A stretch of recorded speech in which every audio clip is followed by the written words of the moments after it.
Hi people, it's me, Anja, my pronouns all she and her, and welcome back to my channel for part 6 of my favorite Asian contemporaries, because May, if you didn't know, is AAPI month. Although I will say some of these books are not necessarily written by American authors, but I wanted to include them because they include Asian main characters. So anyway, with that said, I hope this video helps diversify your bookshelf. And also, before I get into the books, I mentioned in my last video that I started working full-time as of last month, and I'm not quite sure what that really means for the future of like my channel or the quantity or the quality of my videos. I'm trying to post as consistently as I possibly can, as I used to, but just keep that in mind when you watch my videos from now on. But anyway, without any further ado, like I said earlier, I hope this video helps diversify your bookshelf. And without any further ado, the first book on this list is called Crash Landing. This story is a YA contemporary following a queer Chinese-Canadian main character who is navigating coming from an immigrant family, as well as carving a place for herself in the world. I don't really know if that makes any sense, but I really enjoyed this book. I think I read it last year, and I thought it was so good and so well done. First of all, I loved the queer representation. I love a good, solid coming-of-age queer story. I loved the characters, and like everything about this book was so good. This book is absolutely so underrated, which I know I say all the time, so I know that word probably doesn't really mean anything at this point, but like overall, I love the plot and the writing and the characters and everything about it like made the story come to life so well. Like this book is truly splendid. So anyway, with that said, I would definitely highly recommend it.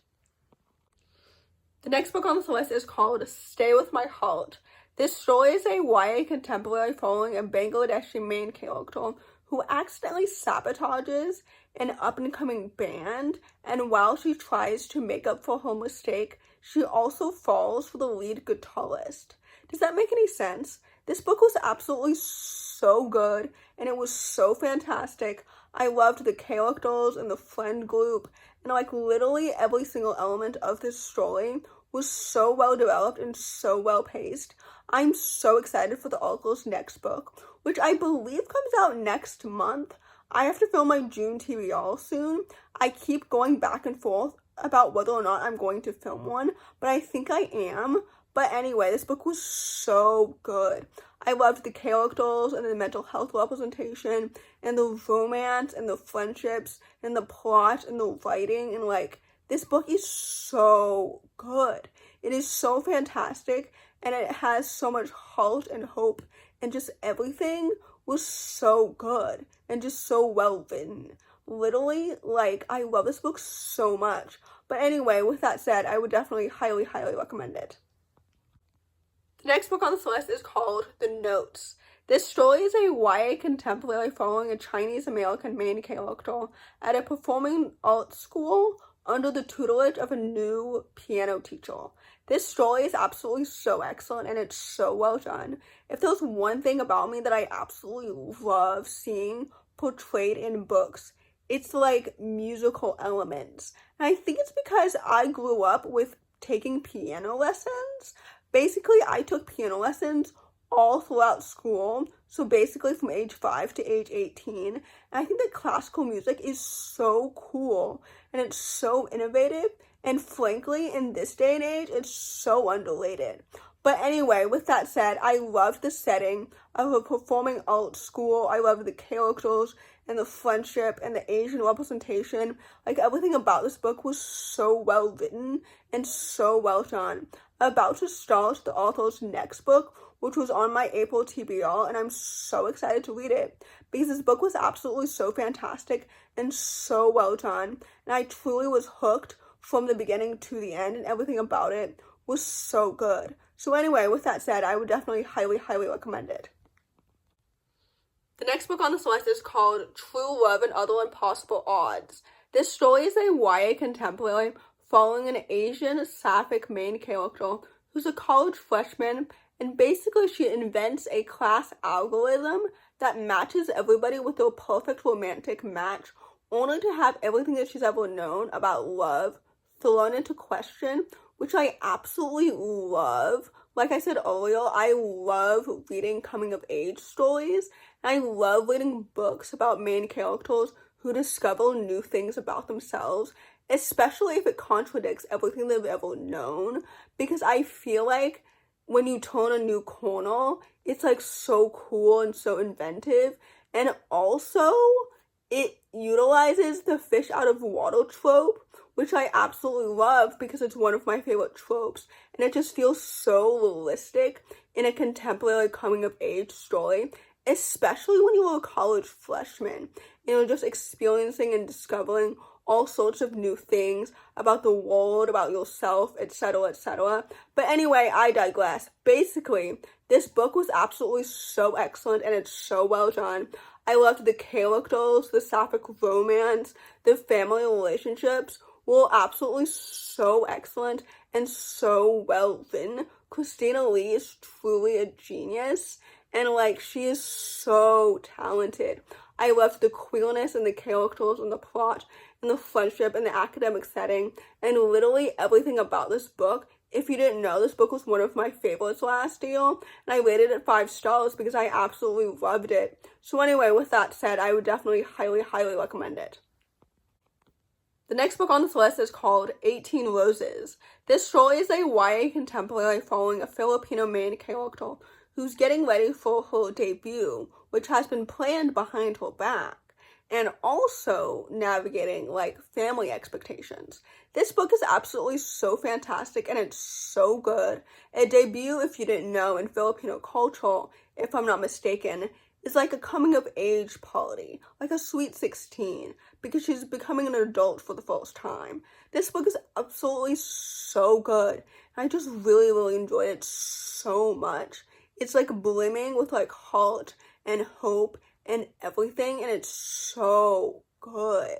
Like, I loved the plot and the characters and the family dynamics and the friendship and everything about it. Like, I love main characters who don't seem like every other YA cookie cutter main character, which truly says a lot because I read a colossal amount of books each year, if you didn't know. So finding a main character who is truly not like other girls felt so refreshing and so well done. And she also felt like a good, well-developed character of her own too, if that makes any sense. But anyway, overall, I just really, really enjoy this book, and I would definitely highly, highly recommend it. The next book on this list is called Gay the Play Away. This story is a YA contemporary following a queer Asian main character who grew up in a cult, except that she doesn't know it yet. This story is absolutely so fantastic, and it's so good. First of all, this book, if you didn't know, was one of my favorites last year. I think it's excellent. I think it is so good, and it's so emotional, and I loved it. I think it made me cry twice because I was so emotionally connected to the characters, to the sapphic romance, to literally everything that was happening. Like, it's so good. I loved the characters and the plot and the setting and the queer representation and literally every single element of this book. I think it's so excellent and so well written and literally so poetic. Like, this book is so underrated, and I need more people to read it, especially, like, I don't know. I just need everyone to read it because it's so good. So anyway, with that said, I would definitely highly, highly recommend it. The last book on this list, and certainly not the least, is called This Book Won't Burn. This story is a YA contemporary following an Indian main character who is navigating book bannings and challenging them at her new high school. This story is absolutely so fantastic, and it's so good. I think that books that talk about book bannings and social activism are so incredibly important, especially in this current political climate, but also everywhere too, because like censorship and fascism and everything like are so incredibly important to talk about because they always continue to be relevant and timely and rampant and everything. Like, this book was so good.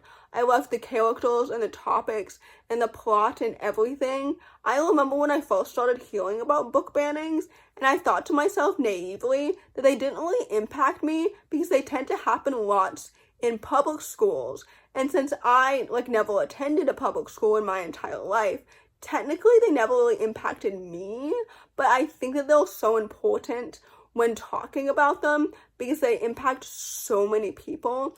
And just because something doesn't impact you doesn't mean that it's not important to discuss. Does that make any sense? And also, I'm very, very privileged to say that book bannings don't really affect me at all. But, like I said, it's so important to talk about things when they're happening to other people. You know what I mean? God forbid I have empathy for other people.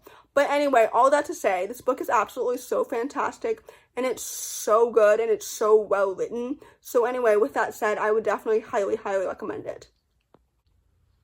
So in conclusion, as an Asian booktuber, I love reading books about Asian main characters. So I hope this video helped diversify your bookshelf, and happy Asian Pacific Islander Month for anyone who is celebrating their heritage this month and also every month of the year.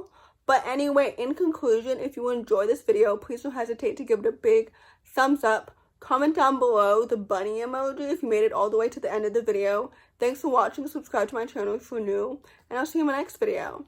Bye!